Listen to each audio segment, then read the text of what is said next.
go to phone system management, and then scroll down to company info,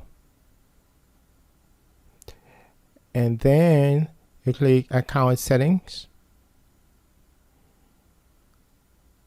and select block list, and then you see a list of if you have any numbers there, you'll see a list of numbers. If not, you can click on add and then select phone number match, and then you type the number. Okay, so you can have inbound or outbound number. Inbound meaning all calls coming in, outbound meaning you can block people from the company from making outbound call to that number. So once you're done, you click save. You should be good to go.